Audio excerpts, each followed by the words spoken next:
Hello, family. Welcome to the first official video in the Feast of the Lord series.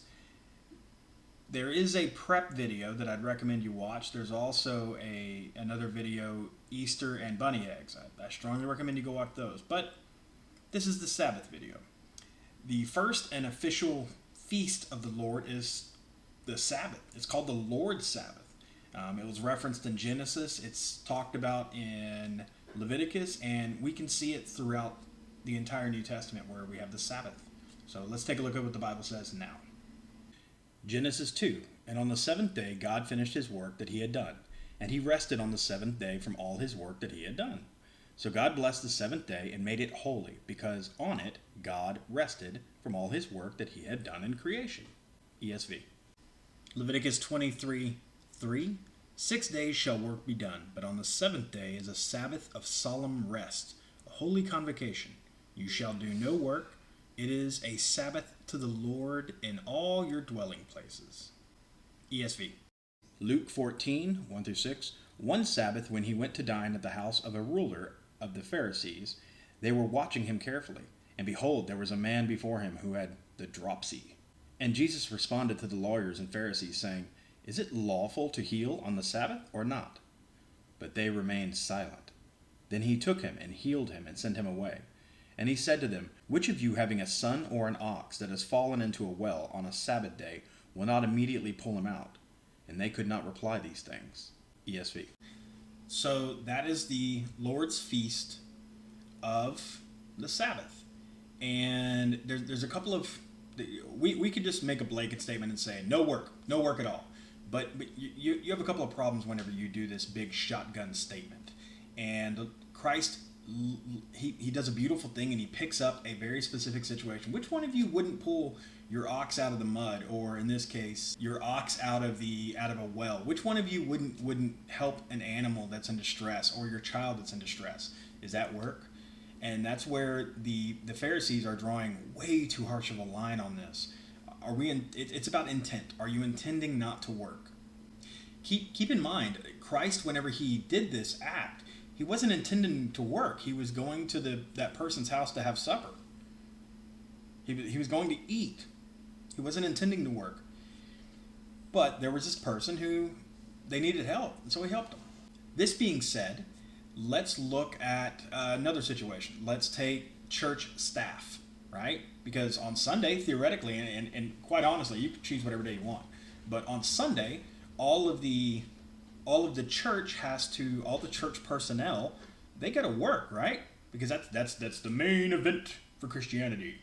And so they've got to work. You've got the ushers out there, you've got the crossing guards, you've got all the pastoral people on because everybody's showing up. It's the day when the whole congregation comes to the building, so everybody's there, right? Well, when do they take a Sabbath? If it's supposed to be on Sunday, when do they take a Sabbath? Well, every church I know that I've ever been to, they spread out their Sabbaths throughout the week to where, maybe this pastor, this elder, their Sabbath is on Tuesday, and then the next elder, theirs is on Wednesday, and you spread it out. But I have a massive problem, and that is missions work. See, we work. It's work. Missions work on Sunday, and I have church after church I've been to, they schedule these big missions things, whether it's specifically the men's group, and we have this big work on Sunday morning where we meet up at 6 in the morning, and we're redoing this widow's flower bed or something like that. What are you doing? What are you doing, church elders? That's not meant for the Sunday. That's meant for Saturday, Monday, Tuesday, Wednesday, Thursday, Friday. That's meant for those days, not meant for Sunday. Sunday is no work, as much as you can help it. Please stop the missions work on Sundays. If you want to do missions work, move it over, please. The next situation that we're going to look at is a single mom. You take a single mom, and she, not by divorce, but a single mom by widowing. So we take a single mom. She has 3 kids. She works 2 jobs, 6 days a week. Literally, she gets up at 6 in the morning, gets all of her babies on out the road, gets them all out on the street to go to school and whatnot.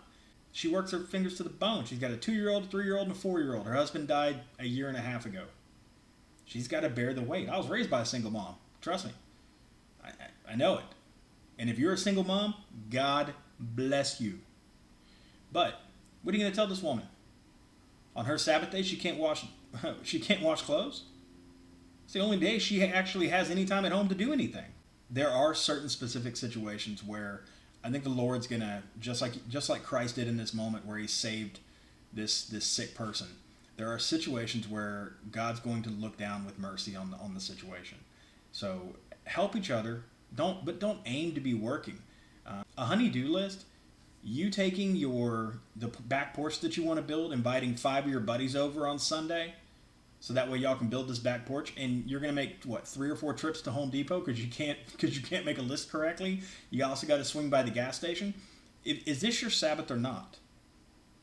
And I would say, if I'm asked how serious should we take this, I would say deadly serious. I would say take this Sabbath feast, if you will. Take this Sabbath feast as serious as you want God to take your salvation. Don't make anyone work on your Sabbath. Plan everything as much as you can prior to. Now, if you're a single mom, or if you're a soldier, or if whatever the situation is where you have an extenuating circumstance, of course, that's going to be you. A soldier, yeah. I'm sorry. Or is this going to be the one day where all the soldiers put down their guns and go, nope, we can't defend the base today? I mean, is that what you think is supposed to happen? I don't. As long as you can step into the throne room and you can say, I did my best to adhere to the Sabbath, I think you're going to be okay. My problem isn't those one-off situations here and there. My problem is whenever I attend a church and nobody cares about the Sabbath. We're not even talking about the Sabbath. In fact, the church lets out and we all rush to Luby's. And it just hurts my heart.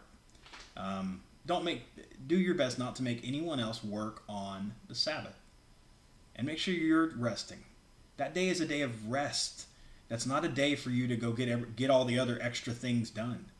It's a day to rest. If you wonder why mental illness is on the rise in our country, why everybody's losing their minds, it's everyone's exhausted.